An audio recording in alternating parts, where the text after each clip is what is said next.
നമസ്കാരം. ഏറ്റവും പുതിയ അപ്ഡേറ്റുകളിലേക്ക് നിങ്ങൾക്ക് സ്വാഗതം.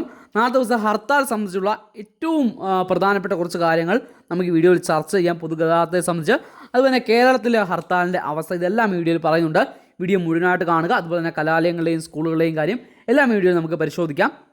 അപ്പോൾ നാളത്തെ ദിവസം നമ്മുടെ ഇന്ത്യ മഹാരാജ്യത്ത് മുഴുവനായിട്ടാണ് ഭാരത് ബന്ദിന് ആഹ്വാനം ചെയ്തിട്ടുള്ളത്. നാളത്തെ ദിവസം ദളിത്, SC/ST പിന്നോക്ക സംഘടനകളാണ് നാളത്തെ ദിവസം ഹർത്താലിന് ആഹ്വാനം ചെയ്തിരിക്കുന്നത്.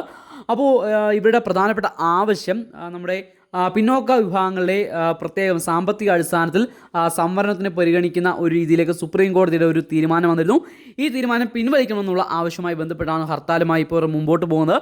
അപ്പോൾ ഉത്തരേന്ത്യൻ സംസ്ഥാനങ്ങളിൽ നാളത്തെ ദിവസം ശക്തമായിട്ട് ഒരുപക്ഷെ ഈ ബന്ദ് ഉണ്ടാകാനുള്ള സാധ്യതയാണ് കാണുന്നത്.